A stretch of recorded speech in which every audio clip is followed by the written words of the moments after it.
All right, we're just going to get started on this. It won't take very long, probably 10 minutes tops, it'd be my guess. But we'll see. So we just finished a whole chapter where we did a bunch of quadratic stuff. Would you agree? Yeah. This time we're going to do something more with quadratics instead of just solving for x. But a lot of the stuff that we did in that last chapter is going to come into play here, all right? So don't think that you can just forget that chapter and you're good, all right? The whole idea of math, Hunter, face front. Face front, please. Look at everybody else. Everybody else is facing the front except for you. Hunter McKenzie. So what I'm going to do is give you the general form of a quadratic function. You know what a quadratic equation is, right? Well, you better, because you just finished taking a test on it and you should have known it. There were 2 questions on the test where I asked you to put something in quadratic equation form, didn't I? Yeah.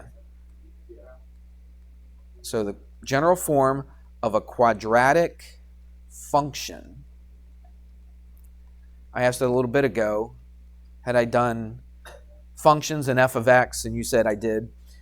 Again, a lot of times I get confused between the next classes coming in because a lot of the stuff that we talk about kind of overlaps. So I just couldn't remember. But yeah, so I'm just going to write it out. I'm not going to go through it. Instead of equals 0, remember the quadratic equation was? Equation equals 0, correct? This one, we're going to put f of x, all right? And we're going to use this a lot. And this function is very practical, to tell you the truth, okay? Especially with some stuff we're going to do a little bit later. It's very practical with this f of x thing. You remember before when we first talked about it, it's kind of like replacing the y equals, right? So that's basically what that means. You're going to get so used to seeing that, it won't bother you anymore. When you first saw it, you're like, oh, I don't know what that really does. I don't know really what it means. But you're going to use it so much, you won't even think about it anymore. Oh, actually, what am I doing? I'm looking in the wrong. I'm going way ahead. Let's do this. It's this, ax squared. What do you think the next part is? Plus bx, what? Plus c. Now, we're not going to have an equals 0 because this is what the function is, okay? So this is a quadratic function. It looks very, very similar to what we've been doing, and it is. It's very similar. So let's point out a couple things that I may not have talked about before. When you talk about the quadratic, this is what makes it a quadratic, that x squared. That x squared right there makes it a quadratic. So anytime you see a function and the leading term is x squared, that's considered to be a quadratic. Everybody got it? No cubes, no 4th power, but if the highest power is x to the 2nd, that's considered to be a quadratic. This right there is the linear part. What word do you think of when you think of linear? A line. Very good, line. I had somebody, I don't know when it was, but somebody said, I said, what word do you see in there? Thinking that they would say line. What do you think they said? They said ear. I'm like, okay, yeah, I do see the ear, but that doesn't have much to do with math. But I do see line in there, okay? So this represents a straight line, all right? And what is the C?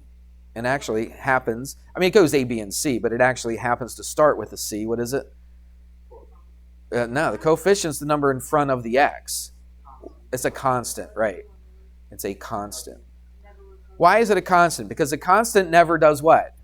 Never changes, okay? This right here, I don't have a variable next to it, do I? It's just a number. Represents a number, never changes. That's why we call it a constant. Put the T right there.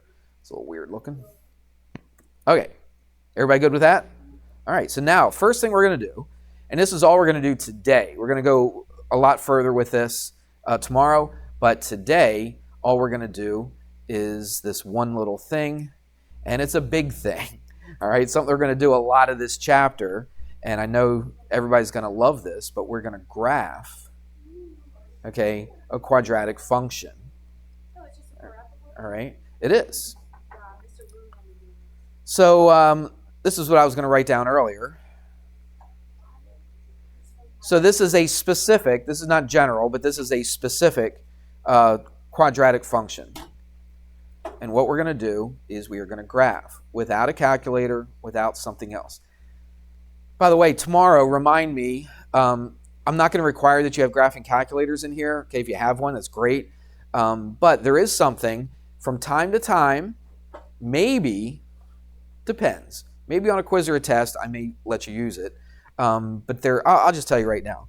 It's an app on your phone, and one of the best graphing calculators that I've seen is called Desmos, Desmos. All right, there's an app for it, right? I'm pretty sure it's an app, okay? But you can go to the website as well, okay? If you go to a website, this Desmos app is fantastic. It does so many things. I was watching some YouTube videos on it just the other day, and it does so much more than I ever imagined that it can do. I just use it for just really basic graphing stuff. But there's a lot to learn about Desmos, a lot for me to learn about Desmos. It's an incredible program, and it's free, completely free. I got it on my phone. Just click on it, boom. You got a nice graphing calculator, way nicer than a regular graphing calculator that you would buy. Okay, no. But you can do it later, all right? So there you go. So if you want to use that, you can.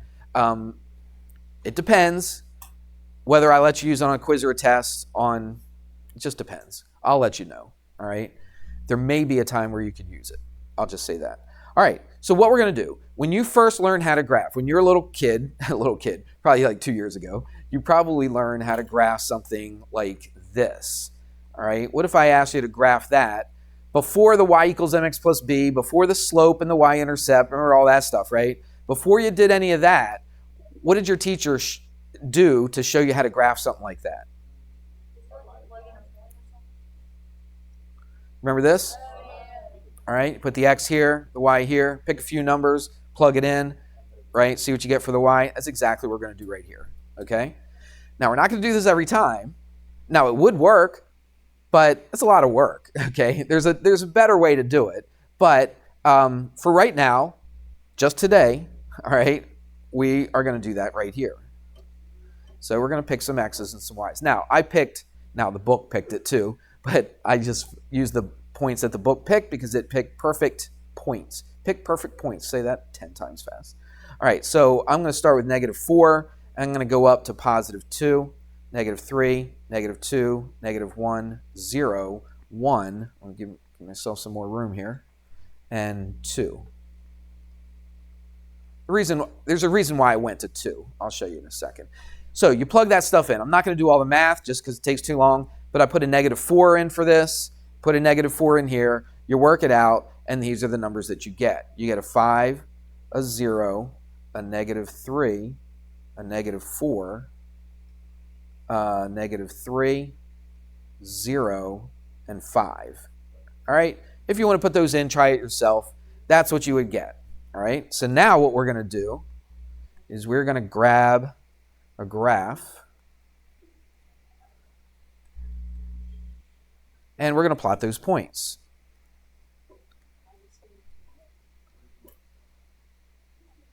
Okay? So everybody should be able to do this. No big deal.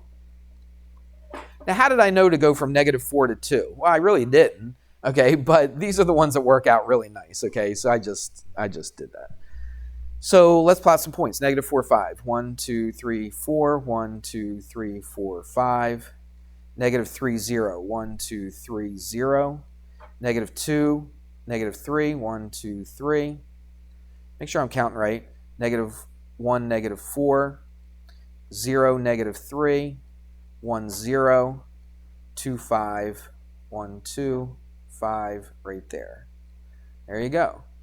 If you wanted, you could put some in-between points. If you wanted to, why? You got it. Okay, so this now, writing on this little tablet thingy, sometimes is not the easiest, especially when I'm drawing these. So I'm just go a little bit at a time. Then it curves real nice up. Oh, I messed that up. Let's try it again. It curves real nice up like this. And there we go. All right, and this could keep on going. Doesn't have to stop right there. Keeps going there, and it keeps going there. So, Mia, what's this shape called? It's a parabola. Parabola. All right. There's a couple things I want you to see about this, okay? I only got a couple minutes, but that's okay. I just want to point out a few things. First of all, what about x-intercepts? Do you see any x-intercepts? right there, and right there. So what's that x-intercept? 1, 2, 3, -3. So my x-intercepts would be what? This one, -3, 0. Oops. And what's my other x-intercept? 1, 0. Okay? That's very important, because if I set this equal to 0, watch, like we did before, if I took this and I set it equal to 0, then I solve for x, guess what I'm going to get? I'm going to get x equals -3 and x equals 1. So this graph shows us our solution for x. All right? So sometimes that's an okay way to graph. It's not always the best way to graph, though, because sometimes, I mean, what if your x-intercept was like square root of 3 over 2 or something like that? That would be ugly, wouldn't it? Okay, so the graph really wouldn't help out very much if it was a crazy number like that. But this is an easy one. So, yeah, you've got two nice numbers right here. You with me on that? All right, it's got a couple other things. We could do this. See this line that kind of splits that graph in the middle? See that line right there? We have a name for that. And we call this the axis of symmetry.